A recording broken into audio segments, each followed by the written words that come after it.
Assalamualaikum warahmatullahi wabarakatuh. Bismillah walhamdulillah. Wassalatu wassalamu ala rasulillah. La haula wa la quwata illa billah.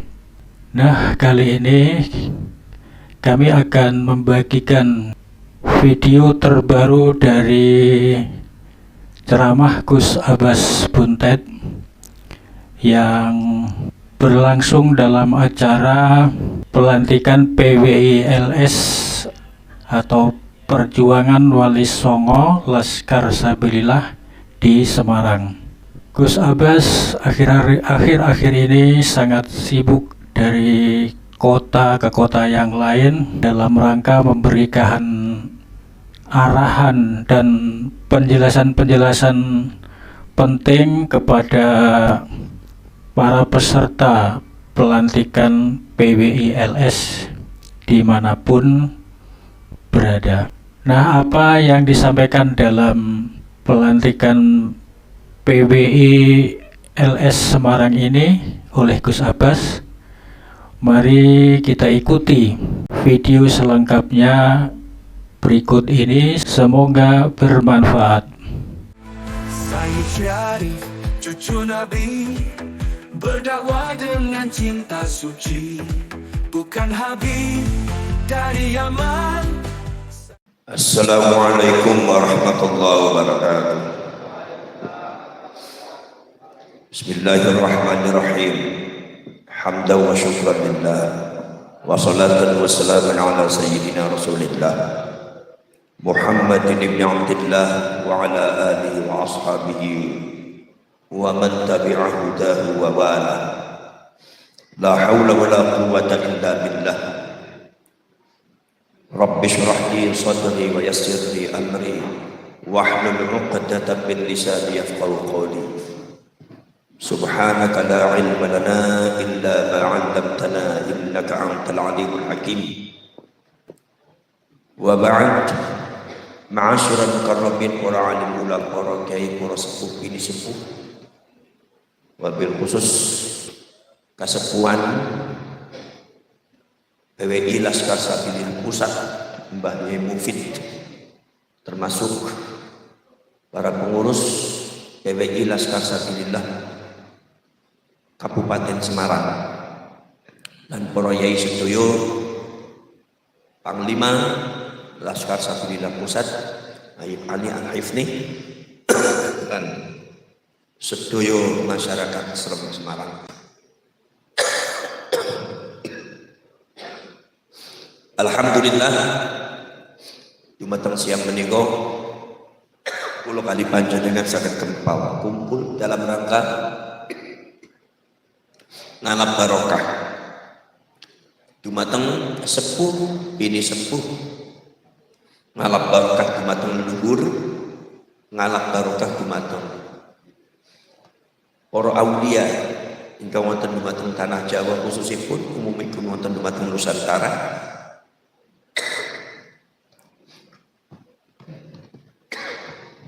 dan ngalap barokah dumateng khususipun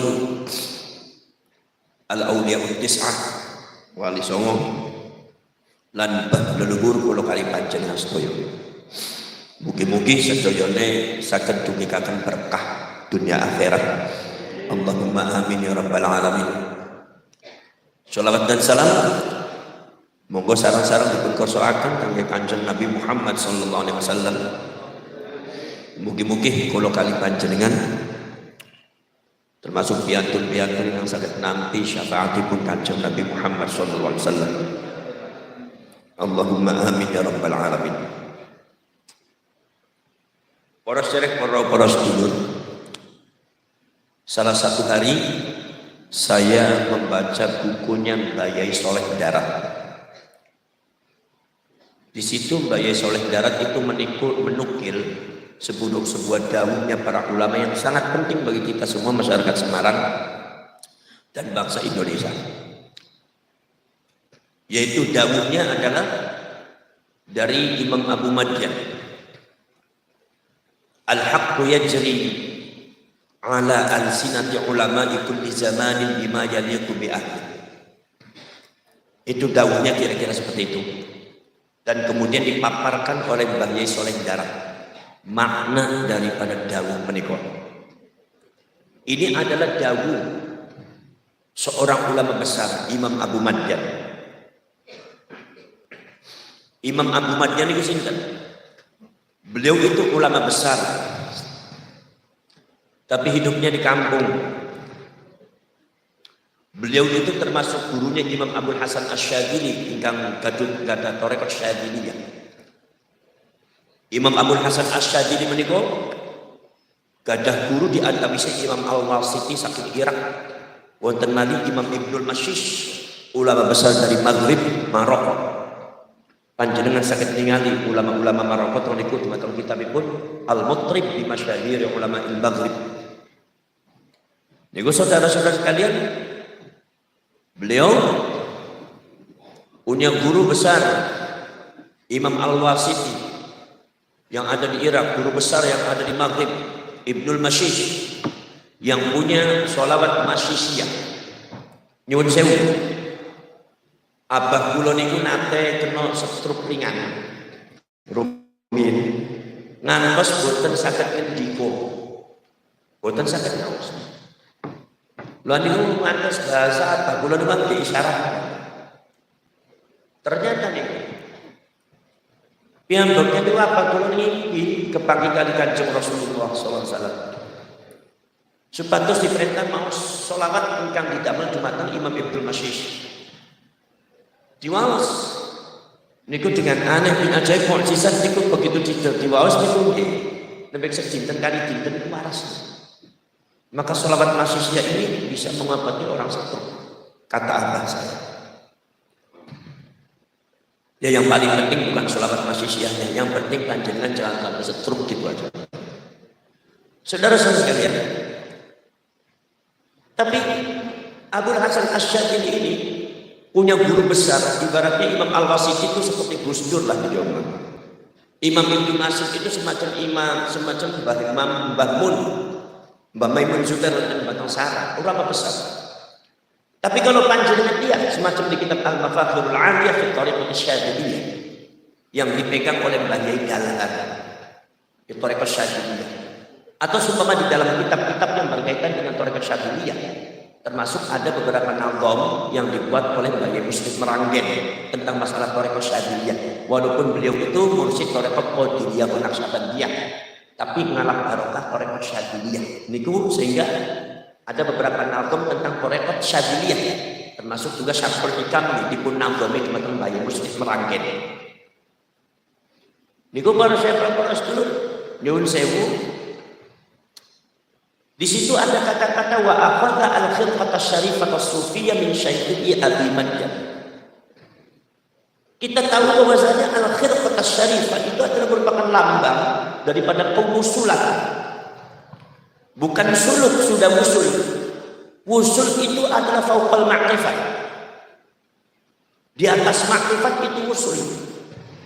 Lah itu ternyata al-khilqatu syarifatu sufiyya al-wusul ila Allah niku ternyata Abdul Hasan Asy-Syadzili itu mendapat barokah, bukan barokah dari guru besarnya Imam Al-Wasiti, bukan barokah dari guru besarnya Imam Ibnul Mashish, tapi justru dari barokah guru besarnya yang ada di kampung, dari kiai kampung, apa? Imam Abu Madyan.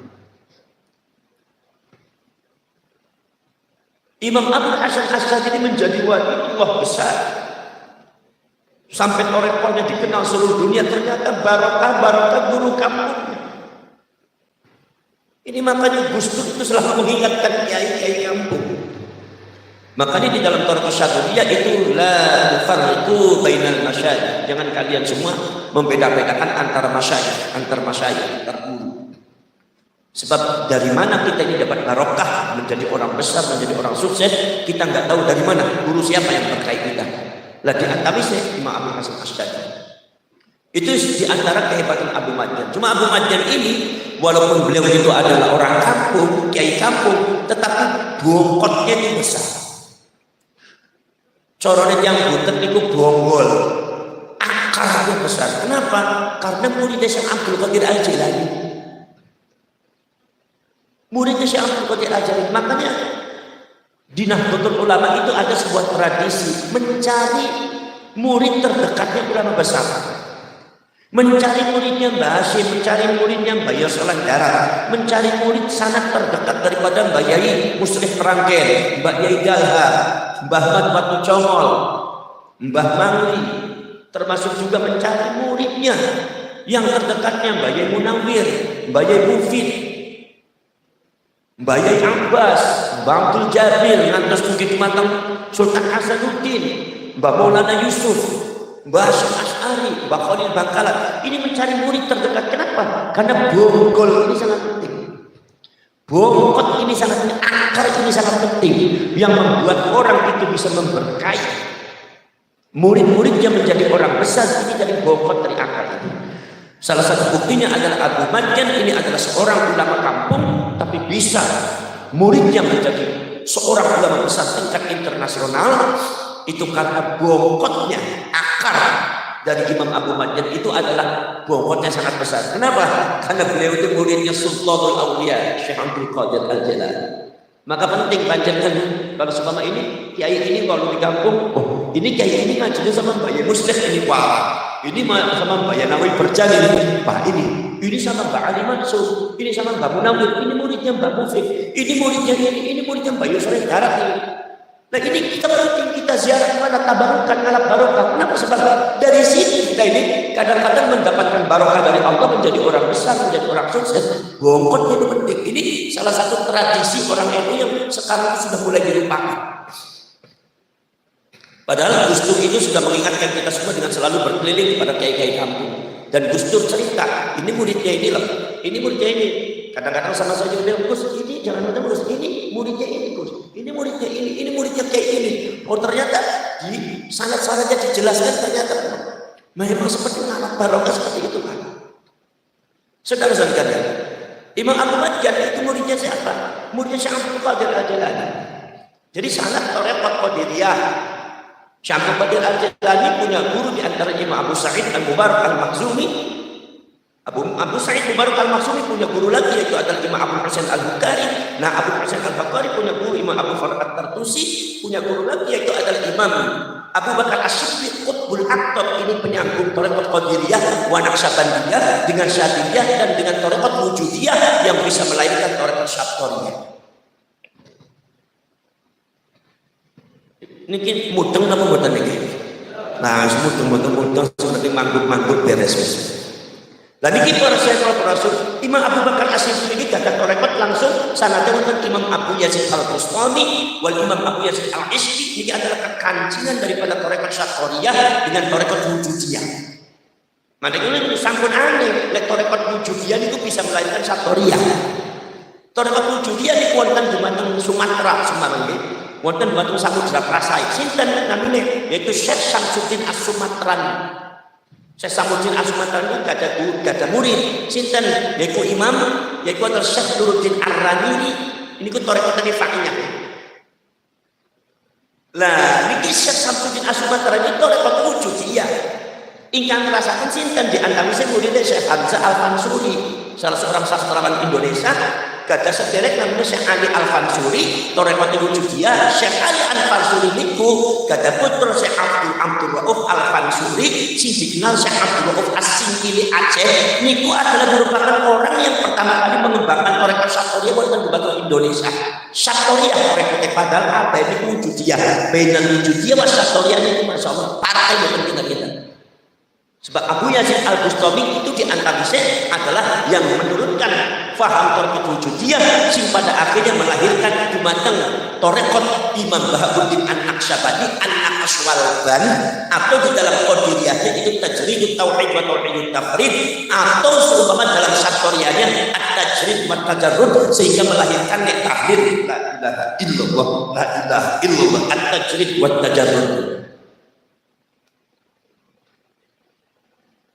Nah ini para Syekh Rasul, nah itu adalah merupakan sambungannya kalau semua. Nah thariqat Syarqiyah. Lah melahirkan apa di antara Syekh Imam Abu Bakar As-Siddiq dan Imam Abu Yazid Al-Bustami thariqat wujudiyah, maka wonten istilah wahdatul wujud. Nek wahdatul wujud iki napa Gus? Lah wahdatul wujud iki aja salah paham yang Semarang iki. Kadang-kadang panjenengan meneliti tentang masalah wahdatul wujud di dunia ilmi, ya kesasar sampeyan. Lha kok mesti wahdatul wujud sesat kok ndi? Ya niku masalah manunggaling kalau Gusti londas. Manunggaling kalau Gusti kok difahami dengan wahdatul wujud ya salah. Aduh ya aduh. Mila panjenengan itu perlu membaca kitabipun Imam Muhammad At-Tijani, seorang ulama besar mazhab Thariqat Tijaniyah, niku namanya ahlul al-arifuna billah, niku wonten judul mal farqu baina wahdatil wujud wa wahdatil dzat. Wonten wahdatul wujud, wonten wahdatil dzat. Wahdatul wujud sesuatu yang harus dilakukan. Dumateng panjenengan kami sebagai orang beriman, tanpa wahdatul wujud iman kula kali panjenengan tidak akan sempurna. Fi ghaflatin lalai panjenengan, tapi nek wahdatul dzat menawi wahdatul dzat niku mustahil sing paham kados ngoten musyrik. Barangkali yang dimaksud oleh panjenengan musyrik itu bukan wahdatul wujud tapi wahdatul dzat manunggaling kula Gusti. Lah mino meneliti kados ngoten niku kedah bil ilmi sampun bil ngarami wa bil kedah Gusti. Gitu? Kino mboten? Ora syarat rasul itu. Kadang-kadang wonten fitnah-fitnah niku minal jahil, minal juhala niku kadang-kadang langsung ngoten. Akhirnya apa? Akhirnya tambah fitnah ke masyarakat. Waktu itu juga kino bersepati lofi muqabalatil khususiyah di dalam menghadapi khususiyah panjenengan boten saged boten wahdatul wujud mesti wahdatul wujud. Sedikit bulu pada tanggal langit itu nyiptakan sinten Gusti Allah, bumi Gusti Allah. Wonten apa boten tiyang sing saged nyiptakan saklintune Gusti Allah, sing saged nyiptakan langit kali bumi, sing kuwasa nyiptakan langit kali bumi saged boten? Wonten boten? Berarti langit itu khususnya Gusti Allah kan? Bumi itu khususnya Gusti Allah. Tapi kok balapan khususnya mesti wahdatul wujud. Boten mungkin kecuali panjenengan yo goflatin dalam lalai. Contoh kalau saya tanya, kalau pada tanggal ini khususnya Gustur itu apa? Gustur ini jika itu gak ada khususnya, apa khususnya? Gitu aja kok repot, ini khususnya itu apa? Mas Tukul itu kembali ke lah, kulo menjiko, kulo pada tanggal tempat jadi. Nih sumpah kulo menjiko gitu aja kok repot, pikiran panjenengan kemutan kelingan sinten. Nek kula menjiko kembali ke laptop pikiran sampean ingat siapa? Sebab apa? Sebab itu aja kok repot niku khususnya Gustur, tidak ada orang yang mengucapkan itu kecuali Gustur. Kembali ke laptop itu khususnya aja Tukul karena yang pertama kali menjiko kembali ke laptop itu Tukul sehingga panjenengan wahdatul wujud boten saged misah. Awak panjenengan yang disebutakan khususnya Tukul mesti ingat Tukul, dan disebutakan kalau gitu aja kok repot mesti ingat Gustur. Aslinya kula pakai tangkat, kula pakai genjiko, gitu aja kok repot. Saya larang kalian untuk mengingat Gustur. Sakit betul? Sakit betul? Namanya wahdatul wujud. Niku Gustur nih, tak korupi kelawan khususiyah. Nopo malik Gusti Allah jika wa fi ankum afala taqilun ayat Gusti Allah terjemahkan awake panjenengan wa ana aqrabu minka min nafsi aku luwih perak ketimbang awakmu awakmu dhewe wa ana aqrabu min hablil warid saya lebih dekat daripada urat nadi kamu. Bagaimana mungkin Allah dikatakan bisa tidak bisa wahdatul wujud? Ini omong kosong. Gini betul. Saya berbicara kembali ke laptop, jangan ingat Tukul sampai ketemu tadi. Yang pun bisa itu loh corone. Kecuali dia berlatih dan boten stres ya panjenengan film kecuali orang tidur atau orang stres kita lupa itu. Gini betul. Wis, menika kok ngomong PWI mana melantur dari orang kota. Gara-gara bahaya ini bawa ngobrol-ngobrol torek gede. Ora sejarah ukur betul sejarah bawah. Lah niki stress apa niku kula badhe rang akumatnya nih. Lah niku akhirnya kula Syekh Abdul Rauf As-Singkil ini punya barang toreket tak terlihat pun jembatan Sumatera gajah murid Syekh Burhanuddin As-Sumatrani daerah Padang Pariaman daerah Ulangan niku wonten kuburan niku Zahirul Yuzar. Kemudian wonten malih murid wonten jembatan Tanah Jawa sinten Syekh Abdul Muhyi Pamijahan. Lah Syekh Abdul Muhyi Pamijahan niku kadarai namanya Syekh Junaid. Kuburannya wonten dumateng perbatasan Tegal kali Brebes Sumur Panggang. Sekarang sudah diklaim kuburannya Habib perempuan. Ini juga harus diberesin. Para Syekh dulu. Jadi itu. Nah Imam Abu Madyan itu ngendika kados ngeten Pak. Lho Imam Abu Madyan. Niku lho Imam Abu Madyan niku ngendika al-haqqu yajri ala al-sinati ulama'i kulli zamanin bima yaliqu bi ahli. Kebenaran itu akan mengalir di atas lisannya para ulama setiap zaman, disesuaikan dengan kebutuhan ahli zaman ketika itu. Cara spiritualnya, kebenaran itu akan dialirkan oleh Allah melalui lisannya para ulama ketika terjadi sesuatu kemungkaran kebatilan yang sudah dirasakan oleh hati setiap masyarakat, sudah ditendang terlalu lama, sudah dibiarkan terlalu lama, boten wonten sing wantun ngungkap, boten wonten sing mampu memerangi kebatilan dan kemungkaran itu, maka Allah akan mengalirkan kebenaran itu melalui lisannya para ulama. Terus yang badai soleh darat dan dikokatos ngeten maksudnya ketika di dalam lingkungan masyarakat atau dalam satu kaum itu terjadi kemungkaran, di dalam satu negara itu terjadi kemungkaran, kebatilan yang sudah lama dipendam oleh masyarakat tapi tidak ada yang mampu yang mengungkapkannya, tidak ada yang mampu melawannya, maka kapan-kapan ada waktunya Allah akan mengungkapkannya melalui lisannya para ulama yang Allah percaya. Ini begitu kula niku maos kita bayar soleh darah itu tertegun. Iki wong Semarang ngerti apa ora iki? Buku-buku nih senajan ngagem bahasa Jawa tapi masak kok isi luar biasa. Termasuk Bahkun Amir luar biasa itu daqiqun daqaiq. Ternyata bayar soleh darah itu sudah membaca ketika seumpama ada satu kemungkaran, kula kali panjenengan itu sampun merasakan kemungkaran daripada klan Bahawi dari dulu. Nganti sing dicoreng jenenge Kanjeng Nabi, sing dicoreng namanya Rasulullah. Lah dicorengnya pripun? Loh, iki mosok putune Kanjeng Nabi kados ngeten. Rusak to nama Kanjeng Nabi. Mosok iki putune Kanjeng Nabi kaya iki. Rusak sama baik putune Kanjeng Nabi. Ngaku-ngaku putune Kanjeng Nabi, mencangkokkan nasab cucunya Rasulullah, tetapi dengan satu akhlak yang tidak benar, bahkan ada satu indikasi penyergapan sebuah bangsa yang disebut bangsa Indonesia secara sistematis, secara terkoordinir dan secara senyap di saat panjenengan lemah dengan berbagai macam bagian dan strateginya. Ada barangkali yang seperti ini masuk ke ranah politik, yaitu ranah politik dia juga. Ada yang lalu masuk ke ranah yaitu solaratan, ada yang masuk ke ranah daripada dengan cara-cara yang halus secara sosial keberagamaan, ada yang masuk ke ranah ilmiah, ada yang masuk ini. Semuanya sudah sistematis dalam rangka apa? Menyerbat sebuah bangsa. Kebetulan bangsa itu adalah tujuan dan objeknya adalah bangsa kita, bangsa Indonesia. Dan ini sudah tentara. Gus Jawa itu sampai memunculkan ayat Gus Jawa itu sampun dimunculkan di badan panjenengan. Dari mulai masalah yang berkaitan dengan nasabnya berarti munculkan kepalsuannya.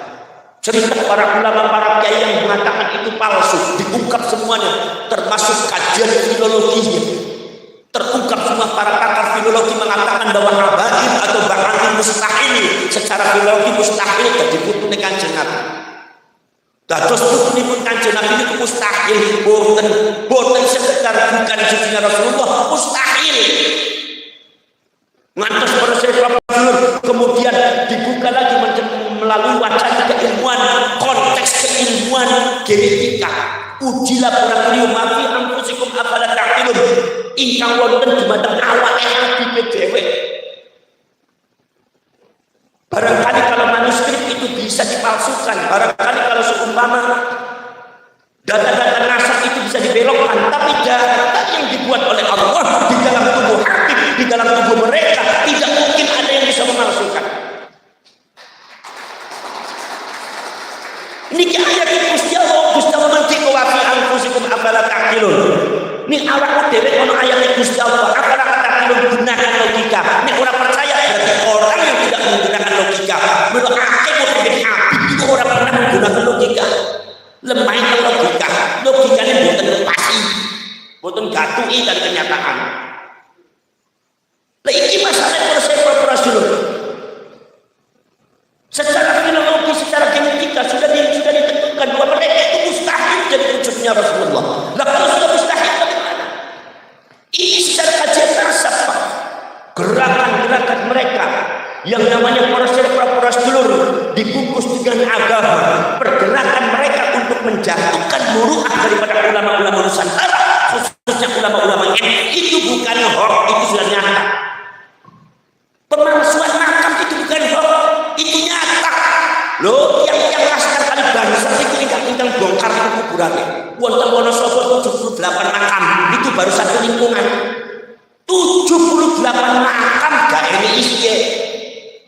Ribut lagi orang Habib, damel makam kok gak ono isinya. Nek ning Semarang ono Habib, damel makam gak ini isinya. Tarik ke Habib itu dipentang emisi maksudnya. Gino wonten.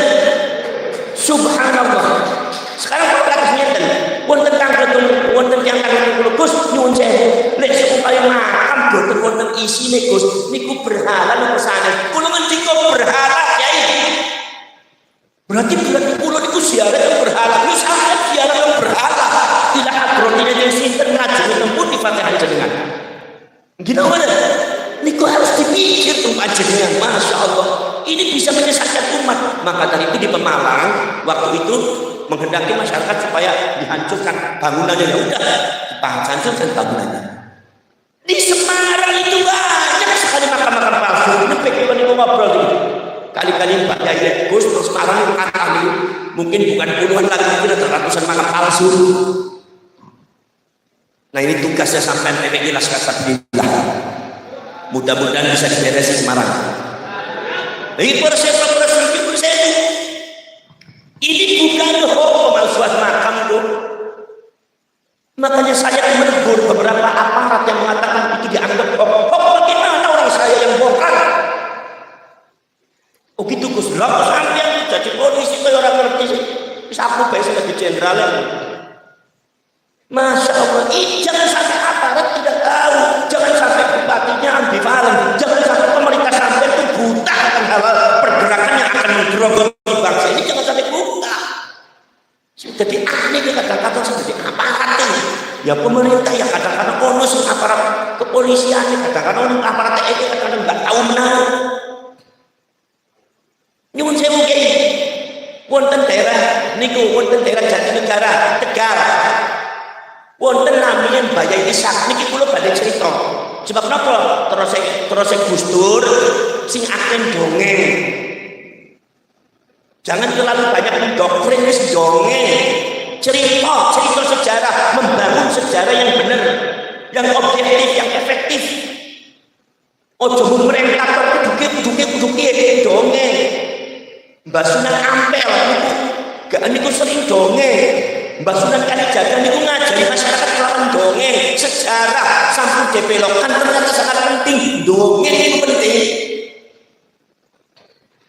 Nyuwun sewu, teng Jatinegara niku kula dendam mriku. Teng haule Bayai Ishak. Keluar dari cerita teng kula.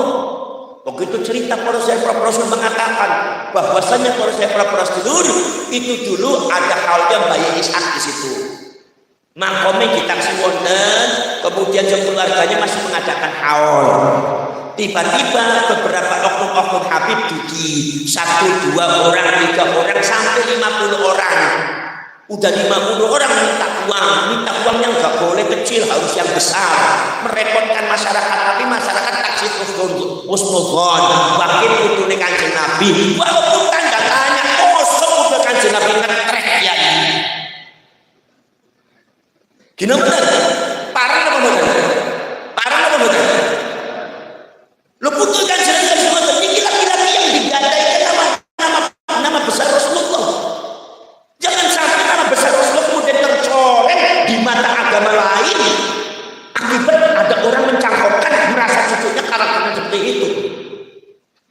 Terus saya juga sakit hati.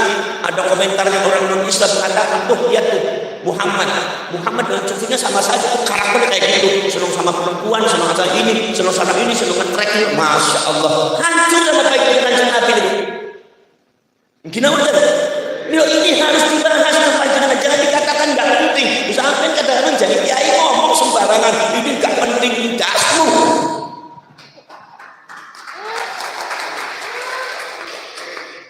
Penting apa betul? Penting apa betul?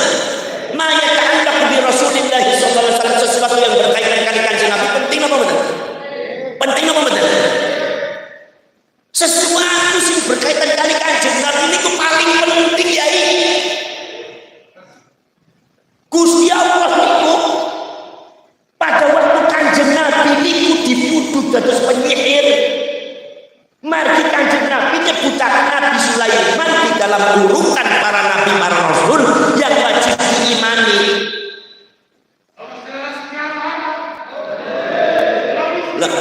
Nabi Sulaiman itu adalah salah seorang nabi rasul yang terfitnah jadi gembong penyihir. Ada dua nabi yang dituduh penyihir, setunggal Nabi Sulaiman disebutnya gembong penyihir. Gara-gara apa? Gara-gara kursinya Nabi Sulaiman di bawahnya begitu dibongkar setelah Nabi Sulaiman tidak ada, ternyata ada buku sihirnya. Padahal aslinya yang mendem, yang menyembunyikan itu semuanya setan. Setan dengan iblis itu membuat rekayasa, dan setan iblis yang membuat fitnah. Kadang-kadang yang Semarang ono sendiri setan gitu. Buat rekayasa sendiri, fitnah sendiri, ini setan urip iki, Pak. Setan menuso. Namanya itu karena setannya mengatakan, ya masyarakat, apakah kalian tahu bagaimana kebesaran daripada kerajaan Sulaiman? Apa sebabnya? Rahasianya apa? Kalian pengen tahu tidak? Masyarakat mengatakan, oh, kami tidak tahu. Setan beriblis menampakkan dirinya jadi manusia. Terus setan dan iblis itu istaghfiru ma'ah ke kursi Sulaiman. Keluarkan bongkar apa yang di bawah kursi Sulaiman. Begitu dibongkar, ke masyarakat fastaghfiru, masyarakat itu membongkar, ternyata ada buku sihirnya. Padahal yang mendem itu adalah yang menyembunyikan, yang menanam itu adalah setan sendiri. Akhirnya masyarakat tidak salah paham. Mending ya Sulaiman tidak kerajaan itu rahasianya terletak pada sihir. Engkau adalah gembong penyihir. Jangan dianggap remeh. Ini kaitan dengan Rasul dan Nabi Sulaiman. Beratus tahun fitnah itu terjadi. Nanti sebuah kisah, beberapa kisah film, bahkan kebudayaan orang Eropa dan Barat, ketika ada kaitannya dengan bisnis, ada kaitannya dengan sihir, selalu dikaitkan dengan Nabi Sulaiman Solomon.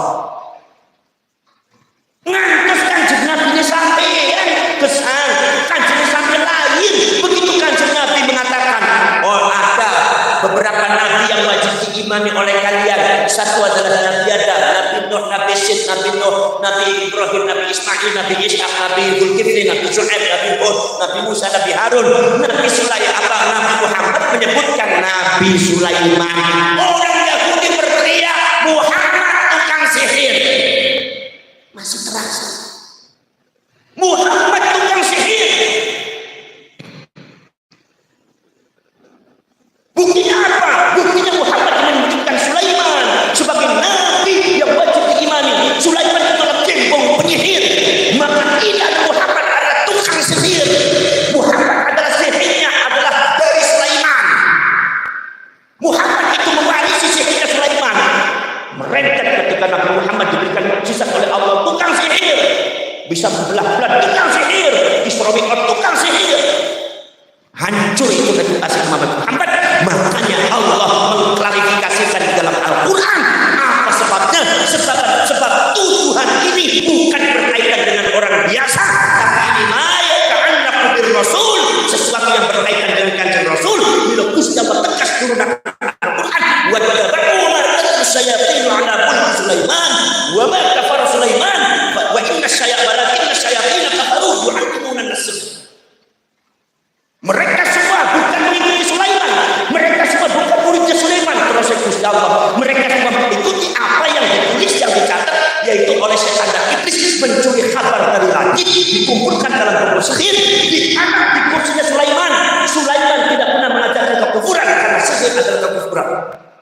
Tetapi yang mengajarkan itu adalah setan sendiri. Dibuktikan dicelekkan, dibuktikan diwelehakan di mata Gusti Allah, langsung diperes berdasarkan di mata Gusti Allah. Cerita yang sebenarnya bagaimana? Begitu Kanjeng Nabi disebut penyihir, Gusti Allah bilang wa ma huwa bisahir, maka Muhammadun bisahir, wa maka Muhammadun sahiran. Kanjeng Nabi Muhammad bukan sihir, wa ma Muhammadun illa rasul. Muhammad tidak bukan siapa-siapa kecuali dia adalah sebagai seorang rasul. Klarifikasi langsung turun sokop nerang sebab Gusti Allah menganggap penting sesuatu sing kaitan karo Kanjeng Nabi. Nek Gusti Allah anggap penting, mosok ono Kiai Semarang ora anggap penting. Arep kepop-kop arep keplok beragu-ragu nemen iki. Niki ciri khas saya menungsa kecing ini, Pak. Gini apa betul? Gini apa betul?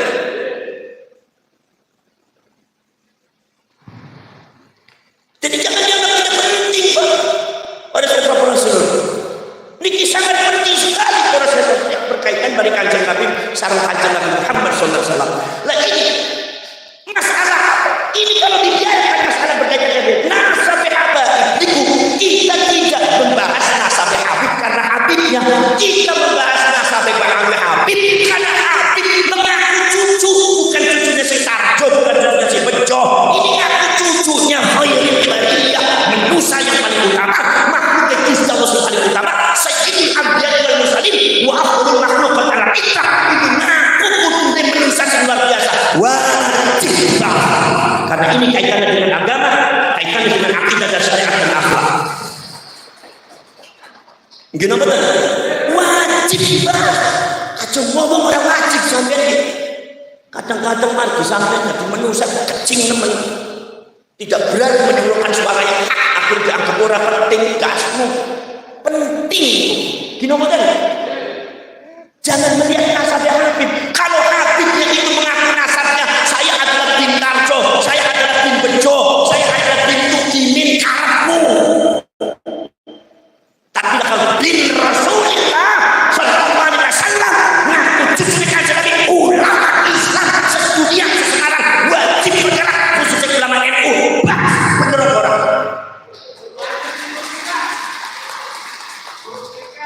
Paham betul?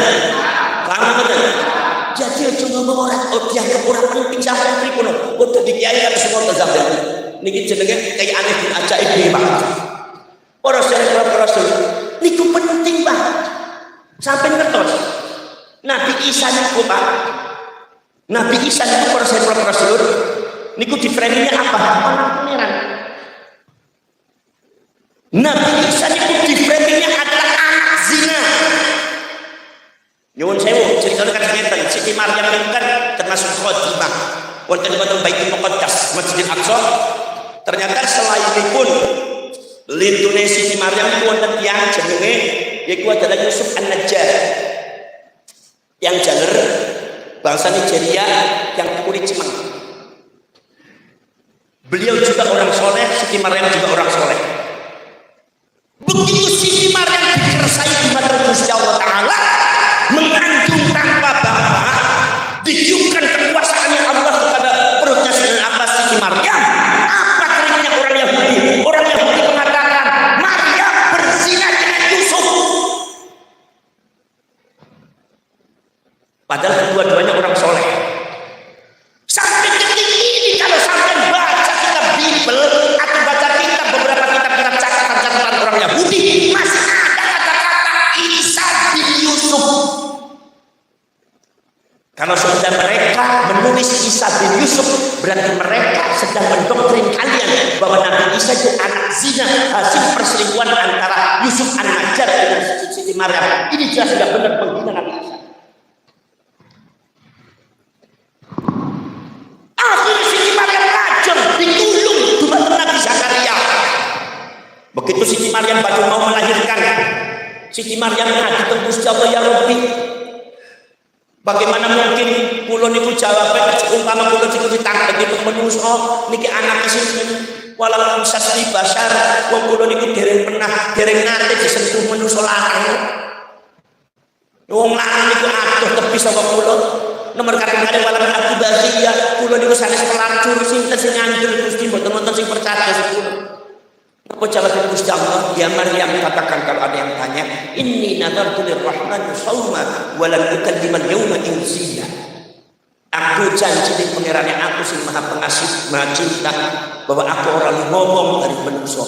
Jadi nek ditangketi isyarat kali tangannya diperintah tangkep jebret dumateng Nabi Isa sing tak dijaban bayi.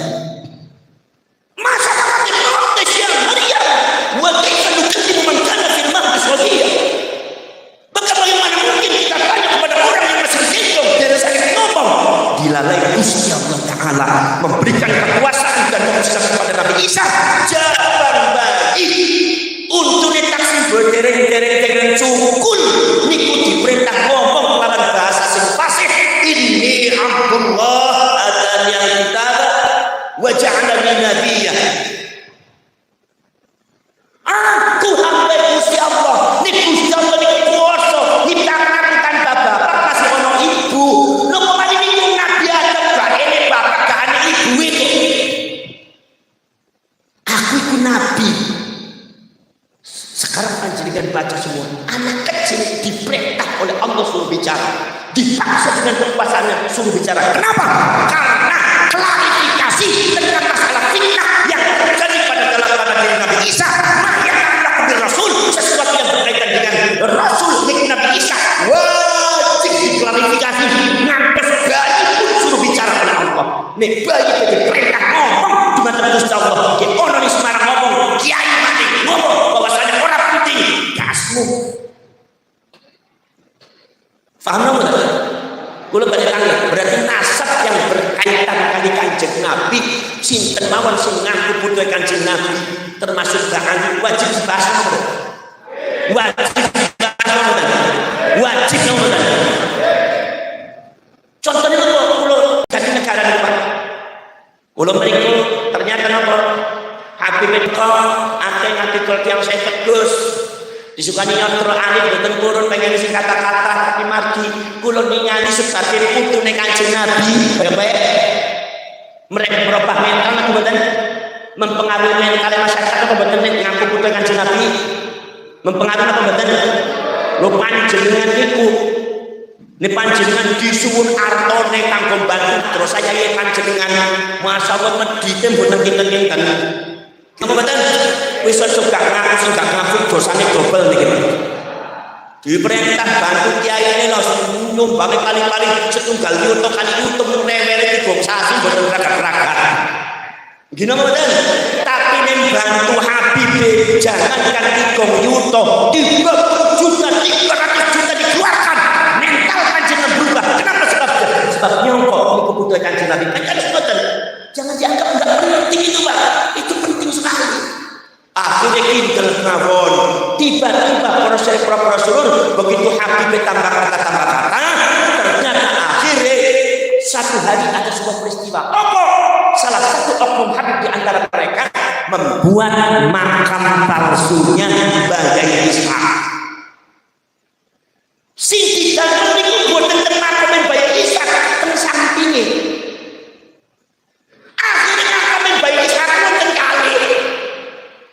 Akhirnya keluar dari Bayi Isa kan Bib, itu makamnya mbah saya bukan di situ, tapi di sini. Kok kenapa antum buat makam Bayi Isa di situ? Ada tulisannya Bayi Isa lagi. Pripun Habib ngeyel. Napa? Ngomong sing bater sampean napa? Napa? Ngeyel. Habib ngeyel Pak. Lho niku makam disane bener.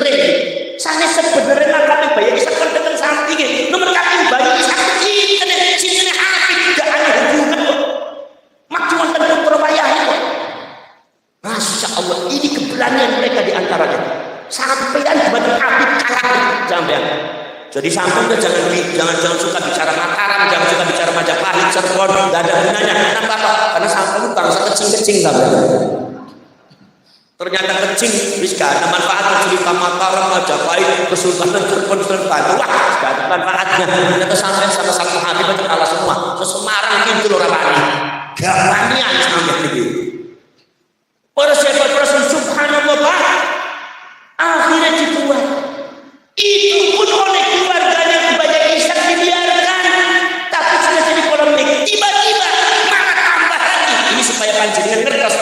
strategi mereka. Tiba-tiba mereka mengadakan haul sendiri. Paham? Modusnya sudah ketangkap apa modusnya? Mencangkok kebesaran nama Nabi, Mbak Yais, untuk dicangkokkan supaya dia ikut besar. Gitu? Begitu sudah proses mengadakan haul, keluar dari Bayi Ishak protes sampai haul itu dilaksanakan, diadakan 4 kali lebih. Bahkan akhirnya ketika haul yang diadakan oleh Habib atas nama Bayi Ishak sama sekali tidak nyenggol-nyenggol keluarganya, apalagi izin. Itu yang datang semua Habib dari luar, dari Jakarta, dari Pekalongan datang semua, pakai jubah, pakai utung-utung, ini sebanyak kaos, tas ini sekelapa-kelapa, sorbannya numpuk belu, nganti jubah kalau benar mabur. Gini kok betul? Subhanallah, akhirnya bikin daya tarik masyarakat. Akhirnya hal yang kedua yang palsu itu lebih ramai daripada hal aslinya. Masya Allah. Akhirnya jadi polemik itu. Yang jadi masalah apa? Sekarang dulu pada tangga. Kalau acara haul itu acara seremonial, kok bisa itu haul yang Bayi Ishak kok bisa ada 2 dan itu terselenggara sampai 4 kali lebih? Berarti ada izin dari Pak Bowo, wonten izinnya apa boten? Berarti ada izin dari Pak Camat tidak? Berarti ada izin dari Pak Kapolsek tidak? Yang jadi pertanyaannya mentalitas kita itu bagaimana? Paham? Wonten itu sudah semacam itu pada waktu proses pembongkaran makam Salah Wonosobo itu polemiknya di antara dengan apa? Sudah tahu itu palsu, tapi mentalitas orang kita seperti itu, berani membunuh kawan kita sendiri, mau menghormati orang lain demi kepentingannya sendiri, sementara dia mau menginjak wajah orang tua. Wajah orang tua kita menghormati orang saya orang dia. Ini yang kita perlu seperti itu, Pak. Masya Allah, keterlaluan sekali. Maka saya bilang itu keterlaluan. Kalau seandainya itu acara tidak dapat izin dari pemerintah, tidak dapat izin dari KPU, tidak dapat izin dari Pak Camat, tidak dapat izin dari Kapolsek, mungkin insya Allah tidak akan terselenggara. Ini jangan sampai terjadi sekarang. Gimana betul? Akhirnya kemudian setelah ini menyurut cerita keluarganya yang yang mereka ceritakan. Sehingga kenapa mereka memanggil saya? Di antara di acara haul itu, Habaib akhirnya menampilkan seseorang. Seseorang itu Habib Ba'adi dari Bojong. Bojong enggak kecamatan, Jatinegara, enggak kecamatan. Kata Habibnya itu orang ditaruh di panggung. Kata Habibnya, ini adalah cucunya Bayi Ishak yang asli.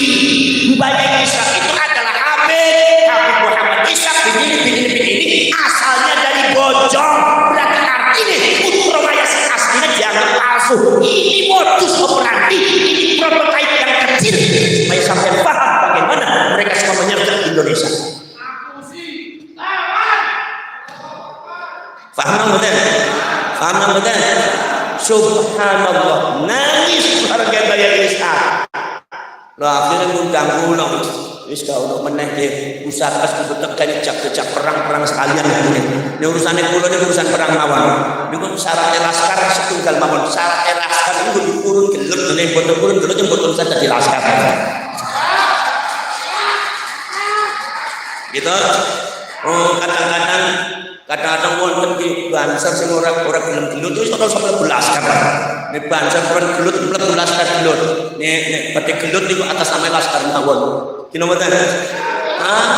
inilah salah satu modus daripada cara penyergapan mereka secara sedikit supaya panjenengan ini tahu bagaimana. Maka dari itu apa yang berkaitan dengan PWI Perjuangan Wali Songo Indonesia dan Laskar Sabila ini adalah maha penting untuk satu agama dan untuk kebutuhan kita sebagai sebuah bangsa, yaitu bangsa Indonesia. Maka dari itu saya sangat berharap sekali di Semarang, karena di Semarang ini KRT seperti menggerakkan.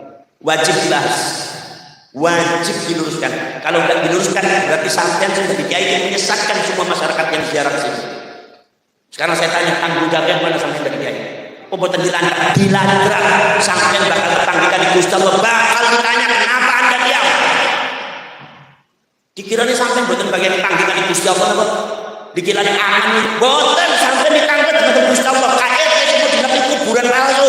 Sampai bagaimana tindakannya? Kenapa ada orang sampai nggak larang? Kenapa sampai dari tidak dikeluarkan?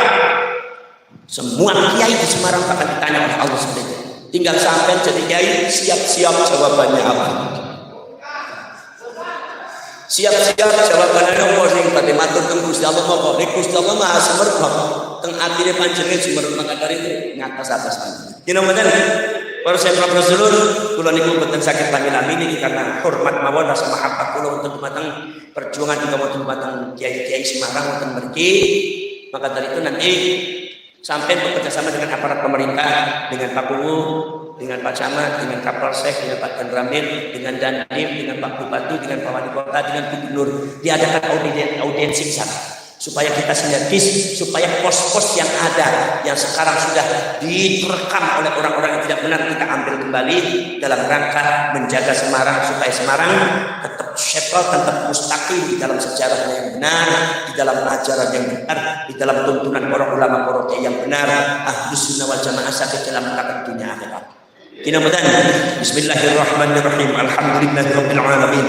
حمد الشاكرين حمد الناعمين حمدا يوافي نعمه ويكافئ مزيده ربنا ولك الحمد كما ينبغي لجلال وجهك الكريم وعظيم سلطانك اللهم صل وسلم وبارك على سيدنا محمد الفاتح لما أغلق والخاتم لما سبق ناصر الحق بالحق والهادي إلى صراطك المستقيم وعلى آله حق قدره ومقداره العظيم اللهم افتح قلوبنا فتوح العارفين والصالحين اللهم اغفر لنا ووالدينا وارحمهما كما ربيانا صغارا اللهم أرنا الحق حقا وارزقنا اتباعه وأرنا الباطل باطلا وارزقنا اجتنابه اللهم إنا نسألك رضاك والجنة ونعوذ بك من سخطك والنار ربنا آتنا في الدنيا حسنة وفي الآخرة حسنة وقنا عذاب النار وأدخلنا الجنة مع الأبرار يا عزيز يا غفار يا رب العالمين صلى الله على سيدنا محمد النبي الأمي وعلى آله وصحبه وبارك وسلم سبحان ربك رب العزة عما يصفون سلام على المرسلين والحمد لله رب العالمين. الفاتحة.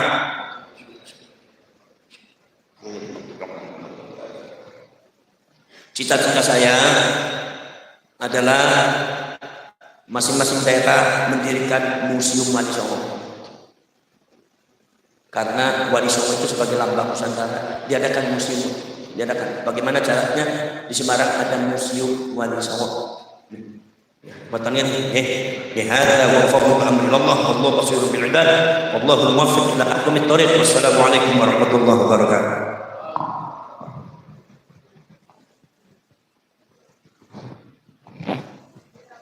Wali Songo membawa cahaya roh suci untuk dunia. Di hati kita mereka ada, menyatukan jiwa bangsa.